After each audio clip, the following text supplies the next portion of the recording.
because we share both our business journey. So let's put this in context. Let's just say, Angelina, this is a $10,000. You paid me $10,000 for a business consult where you can pick my brain or anything around sales, marketing, systems, delivery, scaling, or your mindset running as an entrepreneur, fitness entrepreneur. What would be a question that you will ask me right now? Oh my God. Okay, I think it would be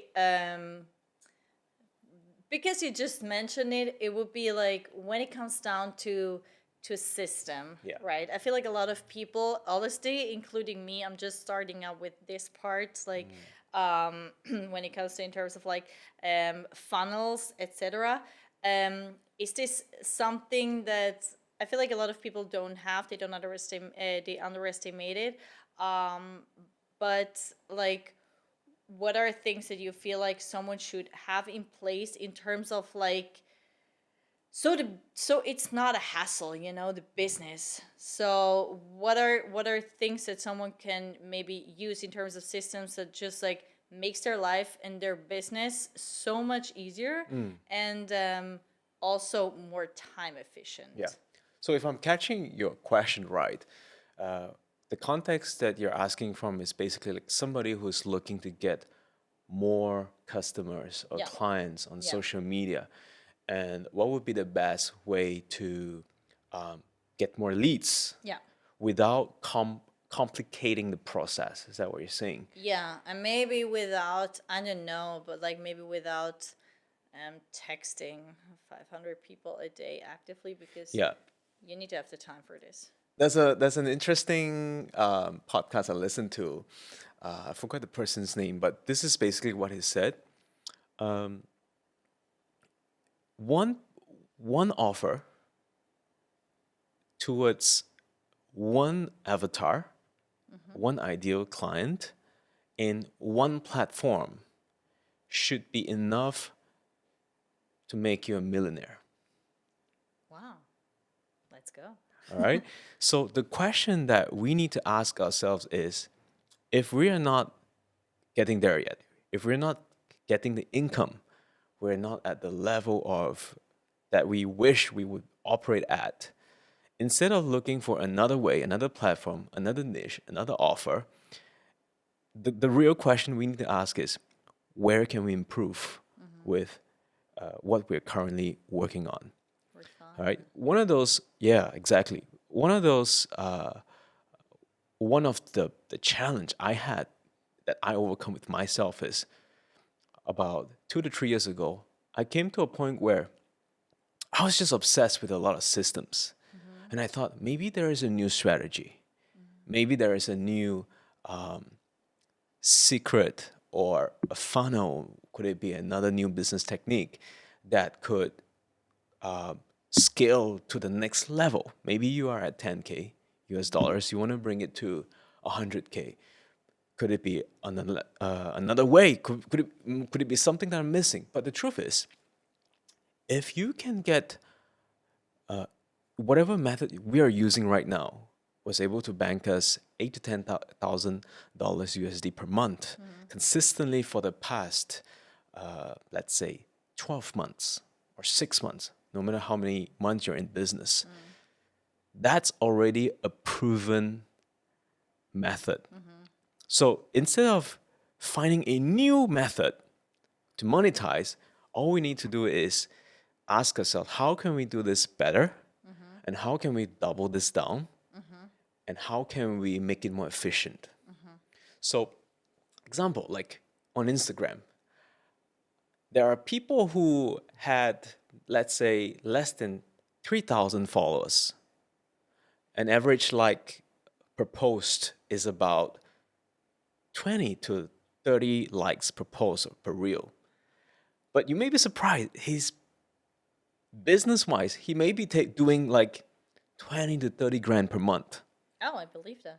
Yeah. Totally. So it boils down to the positioning of the brand, like you as the person, and like the problem that you solve, and how do you attract the right quality clients who are warmed, who vibes with you, who sees you as the only option and can't wait to pay you to get out of the problem. And in my opinion, like marketing is the process of creating future business. So as we're serving our existing clients, we are also thinking about tomorrow. What are those activities we do to nurture and to create new customers? And it's like making new friends. You know, like at the gym in Bali, we have the friendliest gyms and friendliest people around in the gym. But every relationship and friendship starts with, "Hello, I'm from Malaysia. You're from Switzerland. Where are you from? What are you doing right now?" Right? And then go for a meal. Hey, let's have a meal. Let's catch up together. What do you do for business? What do you do for work? How do you train? What are your training styles? What's your story? And then with time, the friendship strengthens, the relationship strengthens. And then you build a level of trust. They can now go on a trip. They start a business together. They do a podcast together. You know, that kind of thing. So what I'm trying to say is we can't skip the process of building trust. Okay. So Relationship. yeah, relationship. And in social media, the challenge with people is they want, instead of asking what is the new way to get more leads, the right question should be, how can I build trust faster With my current audience? with my current audience? Yeah, that's amazing. That's a good one. Right? And with the current social media techniques, everyone is caught up with going viral. 15 to 20-second reels, Yeah. photos, carousel. There's no depth No anymore. depth in it, Yeah. right? And one of the best way to build trust is long form content.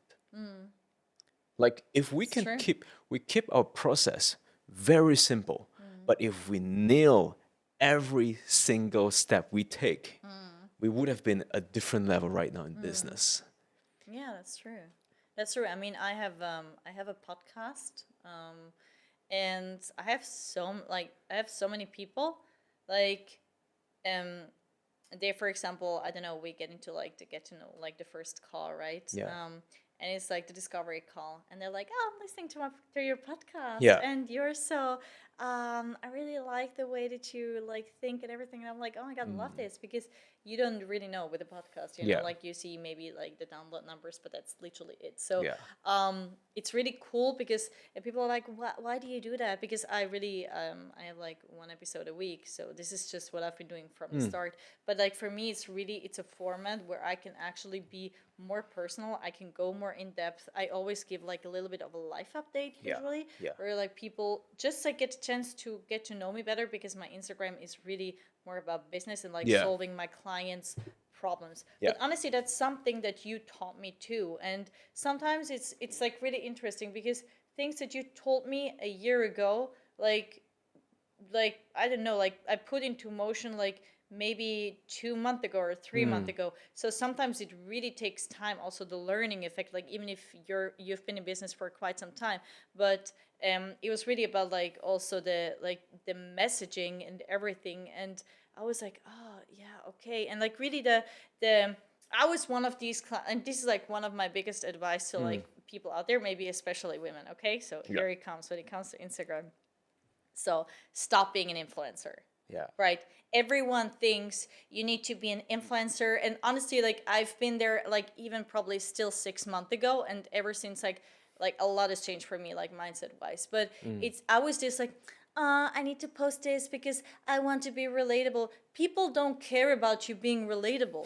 They don't care about you posting your cute little cafe in your cute little I don't know, spot where you go like on vacation, or like for me Bali, right? They don't care about your this is what I eat in a day. No, they don't. Yeah. Actually, they want you to like they want to see like, can you help me solve my problem? People only care about themselves, and that's it. Yeah. We only want to see like, how can you help me? And this, I changed my approach a lot with this, and you've helped me a lot with like realizing like what is like business and still like stay true to yourself, but like it's your business. And that's really like one of the biggest mindset shifts for me that like translates directly into how I treated social media in terms of for my business. And I thought like I would lose followers, I would lose people. No, contrary happened. Honestly, it's like, and this is amazing, So right? the highlight here is going viral is a poor strategy for business. Oh, yeah. Because you like, I mean, so it happened to me. I just had like a few reels going viral, um, and I gained a lot of followers from it. But the fun thing is, my main audience is Switzerland, right? So, but I attracted a lot of people from, let's say, Germany, which is not too bad. It's okay. It's still like same like or similar language or whatever. But it is not my main like market, and there's a reason for that, right? Because I do like I have a high ticket offer, right? And so it's like it's really interesting because I would say like they're interested in my content, like the problem that I solve, but I'm not sure that they're Yeah. necessarily my clients. Yeah. And this is something, what you shared is so relevant because I see that 2025 going into 2026, there's also a shift in the marketing world with social media, with consumers, because obviously, if you look at the market right now, it's saturated with fitness coaches, with online coaches. And that makes the consumers becoming smarter. They're more aware. Like when you Yeah. give a free ebook, they know what's going to happen. When you say, let's jump on the call, they know you're going to sell them, Yeah. right? So, and the challenge with a lot of trainers could be with all these consumers and followers who are smarter, a different environment that they live in with so many options, how do we then do better? Yeah, and yeah, I'm gonna answer that. My observation is this: instead of looking at marketing as a funnel, like you've got a viral strategy, a VSL, a funnel on the top of the funnel, and then to a mid funnel, and then to a hot audience where they're ready to pay, we should change it from a funnel and see it like a playground. A playground is like you've got an ebook. That's for somebody who likes to read. If you're not somebody who likes ebook, you've got a YouTube channel with long form content. That's for people who like to watch videos. If you're not a video person, you've got a podcast that they can listen to Yeah. while they're driving, while they're stuck in the traffic. And if they don't like the podcast, you've got something else, a quiz that give them a checklist, a body transformation audit, a mindset audit. Are you ready to go for your first bikini show? Are you ready for your beach photo shoot? Take the test and find out. So when you've got all these different elements, like 3 to 5 different elements, and then you use your short form content to grab attention and drives them to your page, to your social media, and then they look at which one clicks with them. So you sort of allow the consumers to like have something to play with, or a free course could be like a And you like meet them like they can meet you from like different angles. yes, Right? they meet you at different angles. So these different elements that they can choose just creates more trust and close the gap as compared to a DM. Hey, can we jump on a sales call? And then you find so much of resistance to get them over to Yeah. become a paying client because there is missing the demand to build trust becomes higher. Yeah. I have two questions for you. That's really interesting. So I'm gonna ask both because otherwise I'll forget. Yeah. I know me. So, first, where do you see the importance? And this is all okay. That's something I struggle with answering for myself ever since, and I still don't have the answer, so I really would like to know your view on this. Yeah. So, how important do you see? We're both. So you come from a fitness coach background as well, right? With a high ticket offer. So, where do you see the importance of like having like small offers, right, where they can actually like jump into your world for like a very small price, and then kind of with maybe the aim to eventually like get them to upsell or whatever, like the small offers? Or is it more like no, really focus your energy and efforts onto like your high ticket, and then like selling them into them? Yeah. This. And the second one is regarding what you just said. Where is then the difference between like doing, or like how can people know the difference between like doing a lot of things and throwing shit at a wall and hope for it to stick, Yeah. right? Yeah.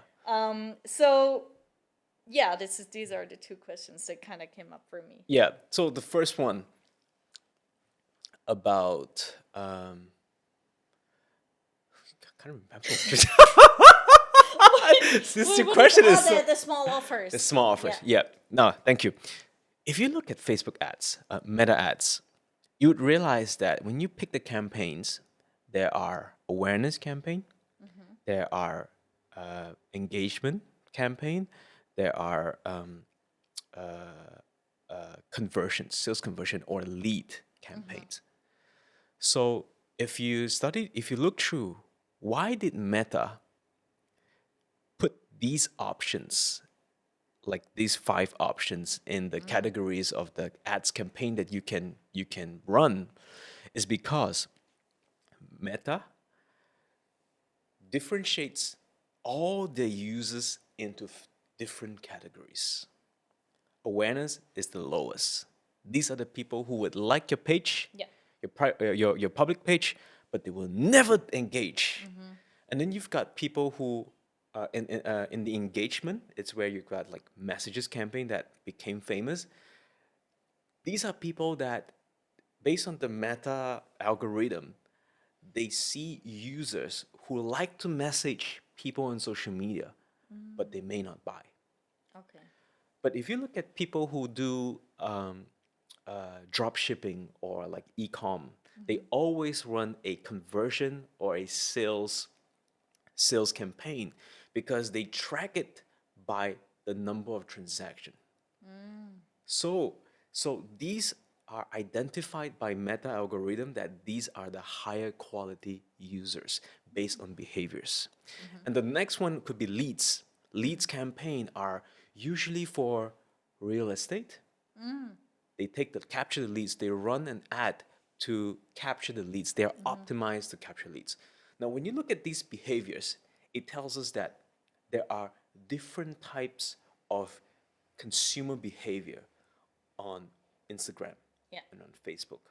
Now, low ticket offer usually appeals to cheapos, Gotcha. people Okay. Yeah. who question, people who wants to pay $1 Yeah. but expect But never a the. great result. Yeah. Yeah. Okay, I see. That complains, ask for refund. Yeah. So in my experience, people might say, oh, the idea of having a low ticket offer is just so enticing because it gives you the idea like you don't have to do anything, you sell a $7 ebook. But these are if you look through them, people who have done low ticket, they will tell you the amount of refunds they get is crazy. Oh, really? And the percentage that converts those from the low ticket to the mid to the high is very low. Usually, fitness coaching companies who are huge, if they are huge, like they've got, if they're, we're talking about like 100 to like 400,000 USD per month in sales. When they have the resources, they have the money, they have the talents and the extra time to burn, they would channel it into producing a low ticket offer with the intention to liquidize their ad fee at the front end. I see. Oh, I see. Yeah. Yeah. Now, Then you get coaches like us who are like one man band, or we've got a team of two or three. Yeah. We go into low ticket, it just freak us out with bunch of work because you need a lot of testing. You need to deal with um, client refund unless you have a customer team I that see. reply ask for that emails that answers the emails with the customer complaints, right? So my It's not worth it. yeah, thank you. I mean, I've never done it because Yeah, for me it's like really a matter of like where do I put my energy and yeah, time to, yeah, and I don't see for myself also what I don't see suit, and this is like something I feel like this is a trap. It's really easy to fall into nowadays. Um, is you know, like yeah, Instagram, like we all follow probably like different maybe. I mean, I unfollowed a lot of business coaches to be honest. yeah, I probably follow a handful now, yeah, and just because they post really good stuff, but I don't get sidetracked by what they yeah, post anymore. yeah. So what happens really quickly is like shiny, what's the thing, Shiny object syndrome. object thing, right? Is like it's like really easy to fall into this trap of like, oh, maybe I should do this, maybe I should do this, maybe I should do this, and like this is something like I would not even do. I never done a challenge or something like this, and I Yeah, will never do it, yeah, right? Because I feel like it's so easy to fall into this trap of like, oh, it worked for this person, I should do this. It worked for this, but like even like really like just to really like focus, yeah. right? And what applies to like also other businesses very often does not apply to the fitness Exactly, business. exactly. And you know what? You know what? The element that we all can take from low ticket model is that they are leveraging on the idea of reducing the pain for clients to come in to start with you. So how can you maybe solve this without creating a low ticket offer? Yeah, so you would go with still your high ticket offer, but you would give them, like if they come on a call with you and they are a good fit, you might look into ways how you can reduce the barrier of entry. Example, if Freebies? you do a weekly payment, Oh. right? Instead of a paid in full, you do $100 per week on subscription. So if you pay $100, you start right away. Now, once they pay, they start. They jump on an onboard call with you. This is a psychology. If I pay to start and you create a wow experience when I look at your coaching system on the back end, I feel like wow, it's amazing. And then I get to see Angelina on that sales call, on the onboard call, where you lay the strategy for me on how exactly I will achieve my goal in the next 3 months and the clear steps. I feel like wow, I've just had the best investment. So when you impress them with a world-class onboarding process, at the end of the onboard call, you can offer them, hey, we've got an option that we know that you sign up with a weekly payment, but if you do a paid in full, you get 1 month for free, or you get 1 month on extra. I like that. Yeah, smart. That's one of the way we can handle it. Oh, really cool. Oh, that's really interesting. See, there's so many ways, Yeah, and I feel like there's just like so many things that yeah can be really covered. yeah, So you would still say like oh, coming back to my second question, yeah, um, because so here's the thing is like the thing is I actually got this asked the other day as well, and I didn't know the answer yeah, because people usually are when I'm like yeah I have like a weekly newsletter, yeah, I have like a podcast a weekly, I do yeah, like this, and then people are like how, and I'm like yeah. I don't know, but I do it. Like for me it's like this was like it's like I never asked myself this question. So then the other day someone asked me this question was like, so where's the difference between like throwing shit at the wall and like and like waiting for it to stick or whatever? Can you And I was like, oh give a shit. little more context? Like, what do you mean by throwing shit on the wall? Like, So maybe it also comes down again to like shiny object syndrome. Is like people are like, oh my god, I need to do this. Oh my god, I need to do TikTok.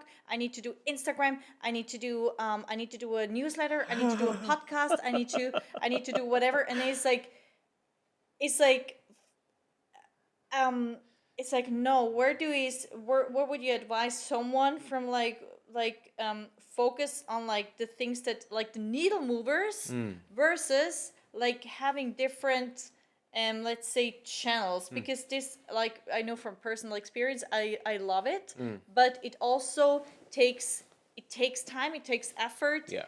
You really need to know who you're talking to, otherwise you're wasting Yeah. time, in my opinion. Yeah.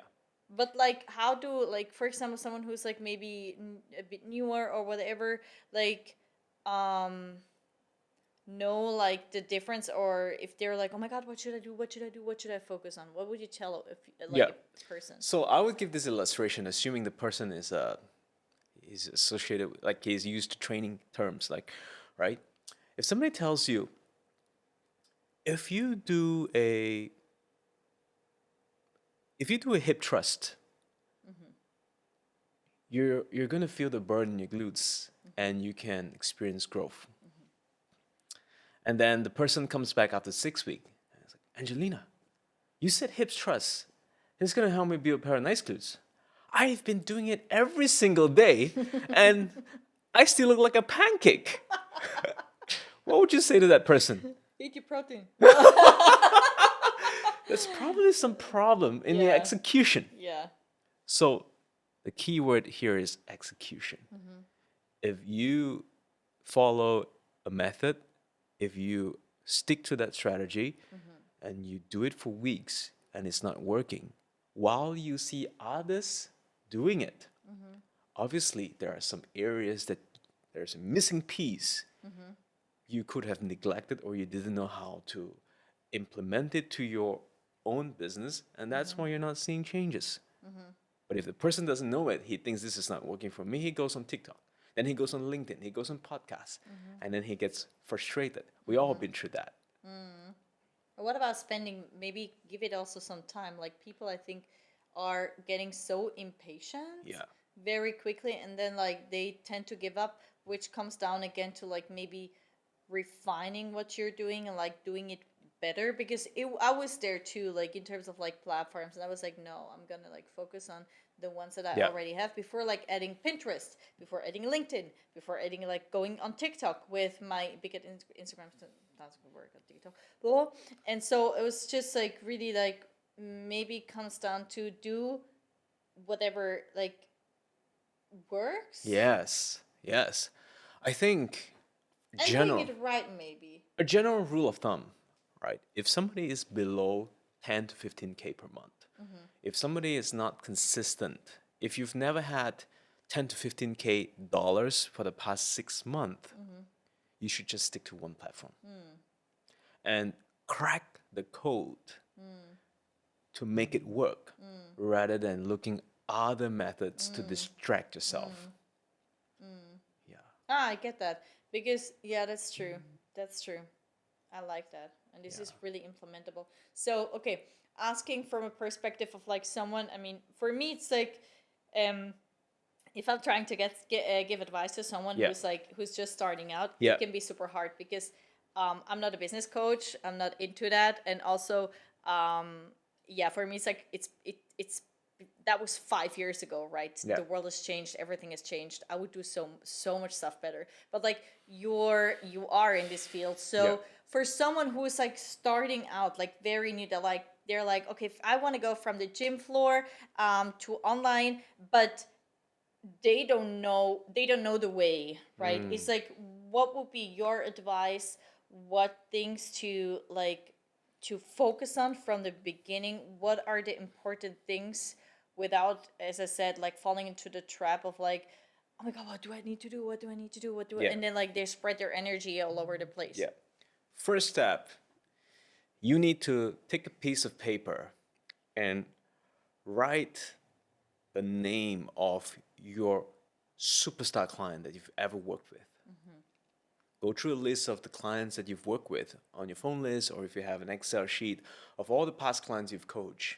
Choose one client name. Let's say this client is John, and do a deep dive into this client, John. What was John's struggle? What was he facing? What was his pain point? What keeps him at night? What is his biggest fear? What is his uh, secret desire he secretly wants to achieve? What is he thinking? What are the methods he has tried and failed? Who is he going to for help? What are the solutions that he thinks can help him? What are his options? What are the thoughts in his head? What is he telling himself? Write that down. Step two, based on the problem, choose one big problem that John is facing, define that problem. John wants to lose 30 kg in 9 months and attend and go for his first boxing show, a boxing competition. So he's got a pain plus a dream outcome. All right. And number three, define how exactly you're going to help John fight his first show while shedding off this 30 kilos in 6 months working with you in phases. Phase one, phase two, phase three. You almost want to gamify the process, like if you are into any martial art, karate or taekwondo, they've got the first comer comes, you give them a black belt. You're a beginner. Then you do some drills, you take some practice, you do some warm-ups, you don't even spar. You just do some practice, you listen, you watch others fight. Then after a couple of weeks or months, he takes a test, an assessment to see if he's qualified.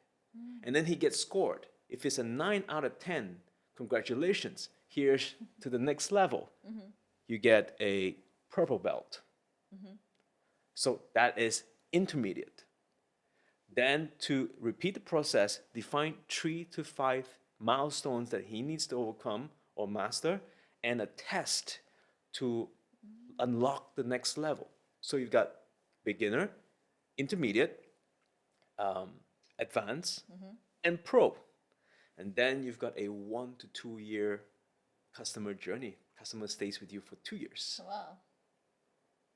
Then you take John's challenges and his in the first piece and all the things, the questions you've written down, you turn it into a messaging where you put it on social media and you speak to John openly.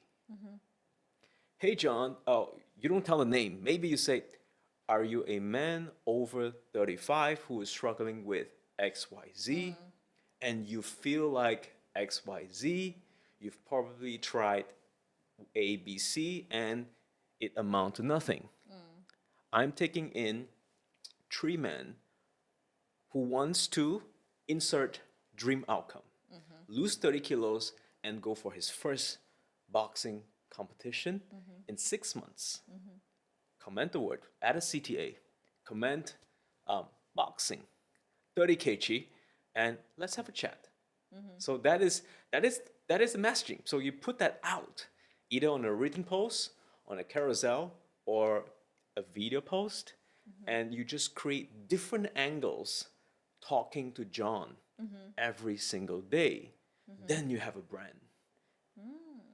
And over time, it creates, then over time, with the consistency of your messaging, you then become the go-to person solving a specific problem, like perimenopause, women, like female athletes, dad body, so on and so forth. Oh, really good. Oh, really good. So eventually it comes really, down to also knowing who you're talking to, right? Exactly. Knowing who you're talking to. Because I remember you did that with me. Yeah. You did that with me. You said, like, we did exactly the thing with, like, my one client, and I even remember her name, who I picked.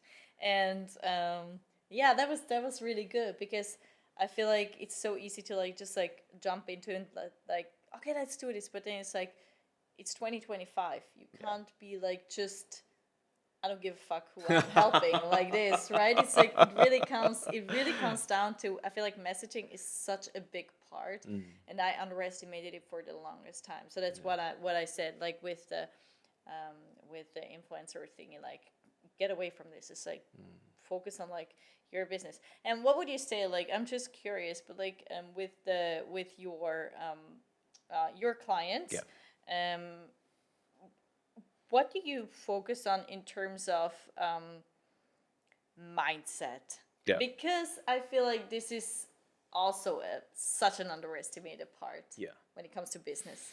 Yeah, obviously, like with the trainers that I work with, everybody comes at a with a different mindset. And I came to learn that their own mindset is the biggest roadblock. Like they think they don't have dad's money, they don't have a gym, they don't have big followers, they don't have so on and so forth. But actually, it's the way they think. So the first part of working together with me is getting to know that person, putting in some groundwork in place, almost like a process of reflection. Like look in the mirror and take a cold hard look at yourself and look at what is holding you back from making the money you want and the life that you want to live. And once they come to that realization, oh wow, it's me. I've been distracted. I've been spending all my energy at the gym. I have been comparing myself with other people. I have been avoiding the kind of work that I should be doing, i.e., showing up on cameras, doing a podcast, aggressively talk about the problems you solve, showing up confidently on social medias. Well, they can be very confident at the gym while they're pressing or they're pulling, Yeah. but if you tell them, "Hey, we're gonna do a shoot," they just chicken out. Yeah. And and if that's the case, like you're not ready for growth for business Yeah. because growth starts from you doing the things you have been avoiding. And like even though this is like a like consulting, like business coaching, but it's a lot of like mentorship. And mentorship means like you being vulnerable to expose your weakness to another person so that you can become aware of what are the areas you need to improve, and you get another person to hold you accountable and point you to the right direction. Being coachable. Yeah. So that is a glimpse of the mindset part. I feel like once the first time that I heard the term glass ceiling, Yeah. I was like, oh my god, I guess we're all struggling with this. Yeah. And is this like, are there things that you're implementing with, because I feel like one part is the realization, right? Um and the other part is the like, how can you overcome your self-limiting beliefs? Are there like things that you like do with your clients or like not? Are there things you give them to do or whatever? Because I recently had this discussion with someone who's like aspiring to Yeah. do exactly this transition, and then it was like I was I thought I was like, okay, that's really good like input. I was like, look at like these people, like do you feel like they like, are they, do they seem like successful businessmen like to you? And this person was like, no. And I was like, yeah, but I know for a fact like they making like 20K a month and beyond. Like I'm probably talking now probably like rather like 50K a month and stuff, and you would never tell. And I was just like I was like, see, it's like it's, if it's possible for them, why don't you see something like this? And like, even I'm talking just like 10K a month or whatever, possible for you. And this person then was like, oh, I don't believe that there are people making that much money out there. This is all, it's bullshit, you know? And then I was like, I was baffled, but I was like, how do I get this person to like overcome these like self beliefs, you know? Because they're not ready. That's the thing, right? Yeah. Yeah. They are not ready to, because when they accept that there's somebody else making that kind of money out there, they are also exposing themselves. Like, why am I not there Because yet? they're not there. Yeah. So it smart. is better to protect themselves and stay in that comfort zone. Comfort zone. Ooh, that's a good one. Like, that's a good one to call out also. So you can, like, it's just like fitness. like weight loss coaching or business, at any level, everyone is dealing with that one thing that they need to overcome to get to the next level. But whether the person is ready or not, like that's not up to us. Yeah. What do you think about imposter syndrome? Because I feel like this is something so that can really, I feel like there are like two takes. Like some people think that it doesn't exist, and some people like think it's a real thing. Yeah. What's a little context behind that? In terms of that you limit yourself through like doubting yourself, doubting your abilities, Yeah. and that you're actually you would have like a lot of knowledge and everything, and but you're kind of doubting yourself. You know what I mean? Yeah. Everybody has a story that they tell themselves in their own head. That story either empowers them to go higher or it keeps them at the same level. Right? So, in order to operate at the next level in business and life, we need to change that internal dialogue. Oh, I love that. That's a good one. So, if we change that internal dialogue, we will see things different. Like as simple as if I'm about to come to this podcast, I'm dressed with my bike, and it rains, I'm wet. I can either go, oh no, I'm not meant to do this. Look at this, everything is not smooth. Or I can go the other way around. What is the flip side of things? I would like just be like, okay, guys, as you can see, I'm totally wet, Yeah. but whatever, let's rock this anyway. Yeah, let's rock this anyway. And Yeah. people will look at it, he's so confident. Yeah, He's yeah, just it's got this. soaking wet and he Yeah. jumps on the couch and start talking fire, Yeah, right? yeah. So there's always flip side of things, and I think it takes a little practice to like improve on that. On the other hand, it's interesting because I work with one of the mentees inside my program, and we've been working together for about a month plus now. And this guy, he's very diligent. He follows the process. He's very coachable. But every time when I assign a work for him and he submits his work, it's like it's not there. Like Okay. it's like something's off. Like he's very diligent. Like I'll do it. I'll do it. Yeah, yeah, yeah. He's putting a lot of time. He's doing it, and he's not there. And when it comes on the coaching call, he's like the energy is off. Like you can see from his eyes, like he's conscious. He's having some self conscious. Like I'm not good enough. Other people are doing better than me. One day I sat him down on a Zoom call and I had a talk with him. I said, "What were you doing on a daily basis?" Long story short, we talk and talk and talk. We realized that he's spending a lot of time wasting his energy on His phone. going out, on his phone. He would shoot a content, but he would also hang out with his family, cousins, and girlfriend until he's tired. Yeah. Then he spent 10 minutes to do the work.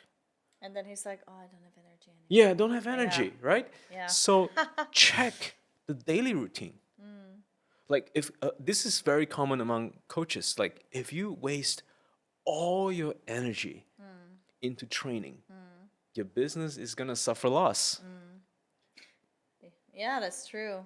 One thing that I also love, I think it wasn't like really also on a podcast that I heard this, and I was like, "Ooh, I think I'm doing okay." But it was about why are you not where you want to be yet, and like it was about like one of the things is like it's the same. It was the same. It was like what do you do on a Yeah. daily basis, but also it was like what are you busy with, and it's like what are the things, for example, that you're watching, and me. Like I don't even have Netflix anymore for more than a year, and honestly, I I think this is one of the biggest waste of time. And another thing is this one, like social media. Stop scrolling on this shit. Stop wasting your time, your energy on this thing, because it will consume. Oh my god, like Yeah. both. And so this was like, it was like, okay, what are, and like for me, I can really say like, I can really say that like usually what I spend my time with, it's so much is really, or like 90% of it is related to my business, either my mindset development, knowledge development, and getting better in like in my business or whatever. That's my 90%. And honestly, like I'm super happy with this. And I feel like this is a big one. It's like actually be freaking honest with yourself. Yeah. And look at yourself. And it's hard to be honest. I have like my blind spots in my business too. I notice like where I'm like, I just said to it to the other day. I said to my boyfriend like, I know like in these parts like it feels so. I said to him, it feels so good because I finally started doing these things and taking responsibility for it, rather than like pushing it off like the last 6 months. And Yeah. it feels so good. And I feel like this is a big part. Like nobody can do it for you. It's Yeah. like fitness. No one can do it for you. Only you can do it, but also nobody can take it from you. So like start taking responsibility. Stop being like, yeah, I'm so tired. Bullshit. Why are you tired? Why are you tired? Are you a newly parent? Like, Yeah. okay, then yeah, fuck yeah, you're gonna be tired. But even that, like I have clients, they slay, and they're like, they have like two small children at home, so no, you don't have an excuse. And so I feel like really it's like it's a big one. It's like get rid of stuff like I don't know, TikTok, Instagram. Yeah. Stop scrolling. Get Yeah. rid of Netflix. Honestly, was the Exactly. and so this is, yeah, it's really a big one. Like Absolutely. what is on your mind? Yeah. Exactly. Where does your energy go? Yeah. The most precious energy at the first few hours of the day should be poured into Yeah. the thing that matters the most. Yeah, that's why I get up at 5:30. Honestly, it's like some mornings I'm like, fuck this shit, like, I hate myself, but I don't have to. I could sleep in every single day because I work for myself. I'm my own boss, but I get up. I like to have a routine. I like to spend like my most productive time, because in the evening for me it's like I'm not my most productive. So then I rather do like lighter work. Yeah. Right. This is how I work. So yeah, find kind of your routine, but like use your time and make it count and Absolutely. use it valuable. Absolutely. All right. It's about time. We're going to Yeah. wrap this up. So, where should somebody contact or reach out to Angelina? Is it on the socials? Definitely on the On socials. Instagram. Yeah. All right. Yeah. And what's your IG handle? So I have two profiles. Yeah. Because I run my business in German, right? So there is at angelina.js. This is my German one. It's my coaching profile, but I also have like an English speaking one since I started traveling, which is angelinajs.daily. But you can reach out to me like on anyone. So Perfect. if you want to. So, hope you guys enjoy the session, and I'll see you soon. Thank you for having me. Thank you. Bye. Bye.